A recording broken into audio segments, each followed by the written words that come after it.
Hello everyone and welcome back to the Great Book of Grudges. My name is Nathan and today we're going to continue our State of the Faction series. I'm trying to make this a regular thing, but not to the point that it's taking over the channel, so spacing it out a little bit. But as you can imagine from what you can see on screen and the title of this video, we're going to talk about the Skaven. You see, the Skaven have always been in a very good place because, let's be honest, Head of Assembly really like the Skaven.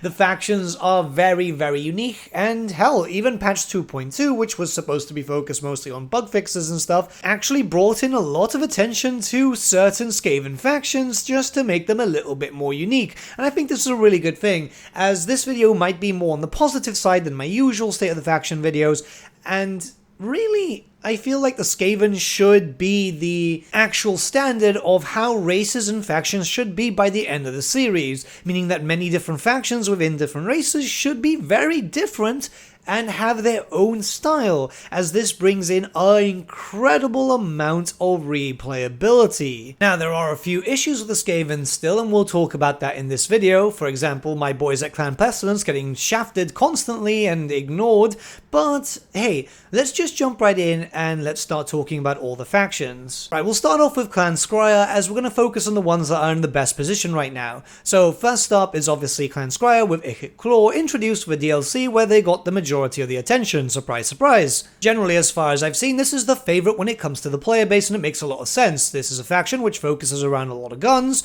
a lot of explosions, and just pretty much just Skaven tech, which is rather popular considering how it wasn't so popular on the tabletop.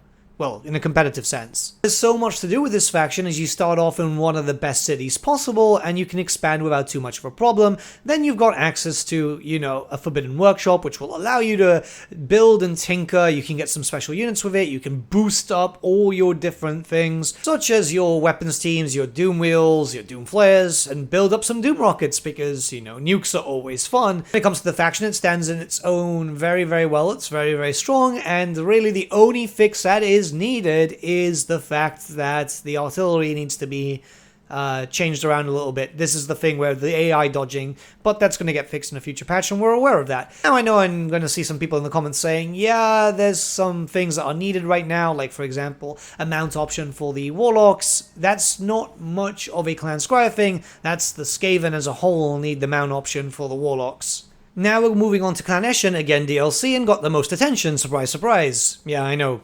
It's shocking. Anyways, this is a faction which is focusing a lot on assassins and skirmishing-based combat. You can still use the other stuff, but the fact is that you can go with a ninja build and be really good about it, especially since, your faction gets Night Runners and Gut Runners to use armor-piercing warpstone projectiles. In general, you're there to assassinate, you're there to ambush a lot more than you normally would.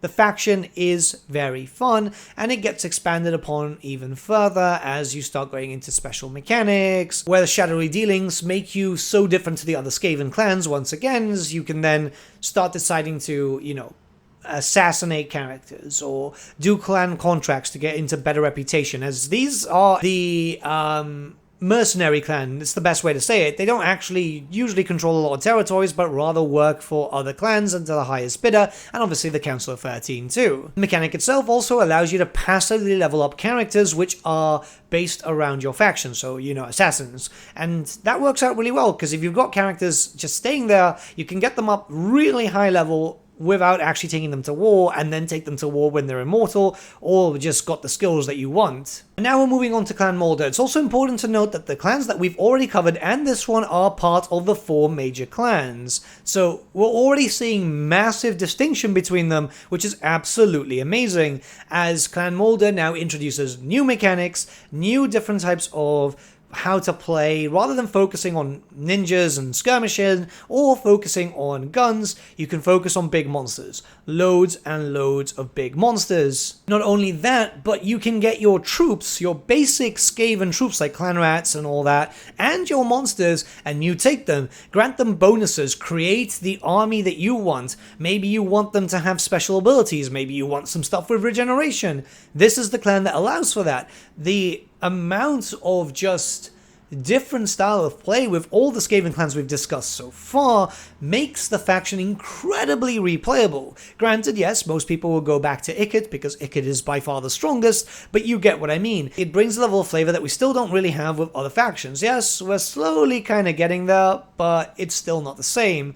We've got a little bit with the Empire, with obviously the Hunts Marshal compared to everyone else, but we need more of this. It's extremely satisfying building up my armies and then just mutating them, getting a build that I know is going to do very well against armor, or a build that's going to deal with loads and loads of enemies that I can just rip them apart really quickly with a bunch of rat ogres. It brings a level from the tabletop, which is just really nice, that you could just theme your armies really well. I will say, however, that the Clan Molder are missing a proper Lord option. This is to give them a Master Molder, you know, a Lord option that will be dealing with all the monsters, because it just kind of makes sense, because if Clan Eshin has one and Clan Scryer has one, why does Clan Molder not have a unique Lord option? They've got the Pack Masters, which themselves are a hero choice, but it's kind of weird. It would just be very nice if they had that, which would focus skills on boosting up monsters, maybe getting some more mutagen or whatever, just in an effort to allow for the theming to continue. Alright, so now we're going to jump into Clan Pistons. My favorite clan, unfortunately, as they've been ignored. So they have access to plagues and stuff, but that was the Warhammer 2 version of the plague mechanic, so not the really cool stylized one that we've got for Festus and Kogath. Not only that, but despite being a major clan, there's nothing to really make them stand out from everything else. Yes, they do have access to, say, for example, their big units like, you know, Plague Monks and Censer Bearers, Plague Core Catapults, Plague Priests, which is a hero, but no Lord. No Lord option, no special fun mechanic, and I believe that just kind of destroys the faction for me. It doesn't make it fun. Even if you leave them as AI, they just kind of die out really quickly, and it's a shame, really. It's the faction that I played on the tabletop. Hell, they even had a fancy type of supplement back in the day, I believe around 6th edition, I want to say, which gave them a Lord option, which was, you know, a big Plague Priest. It was one of their basic council members, essentially, because the Pestilence have their own council too. Really, what they need is a Lord option. They would be nicer if they also had access to a few more different variants, but hey, I'm not saying that they should get the most attention at this point.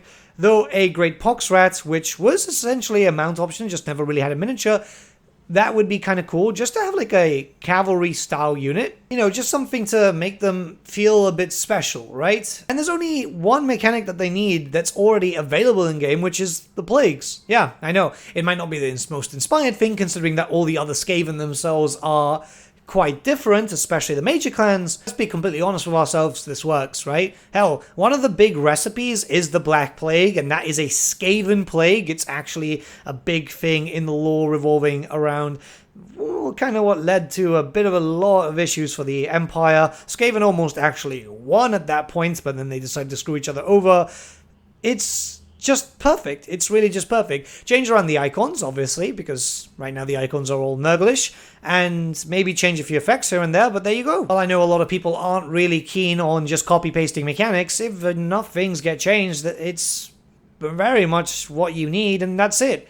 At least it will make the Skaven of Clan Pestilence very unique, as it would only be Clan Pestilence which has access to this mechanic. Right, now we're going to look towards Clan Rectus, and this might be surprising, but I actually think they're perfectly fine now. So, patch 2.2 brought in an update for Clan Rectus and Clan Moors. The biggest one I'd say is for Clan Rectus, because it actually made that joke of a faction playable.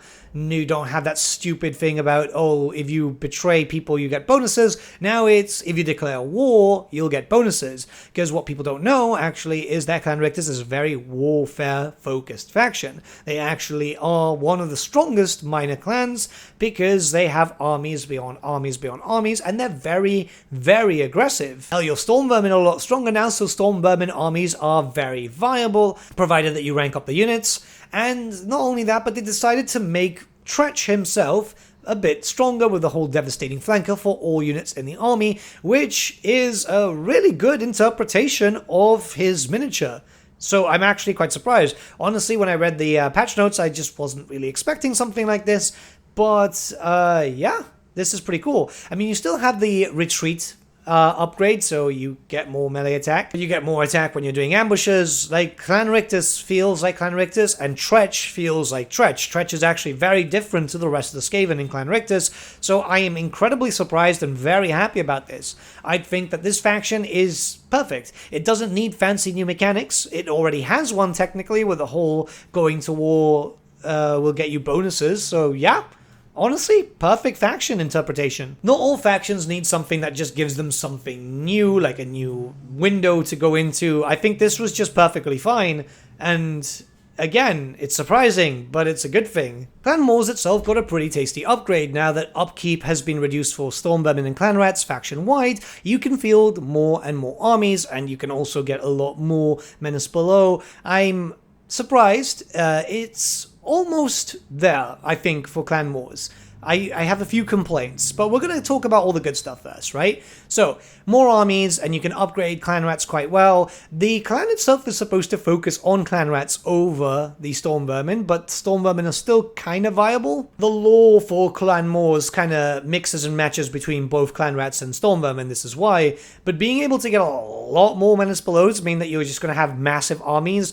Yeah, sure, they're summons and they die out after a while, but it's still something kind of special. Hell, now you even have a reason to go for Carrack 8 Peaks, because before then you could just ignore the whole -2 to control. I mean, it's very inconsequential, but if you take it over, not only do you get the usual bonus of the Lord Recruit rank +2 for all provinces, but now all your Clan Rats and your Stormvermin will have access to Frenzy. And I'm saying all, this isn't just all armies, but also the ones in your garrisons too. I think this is absolutely awesome, as it makes them even deadlier.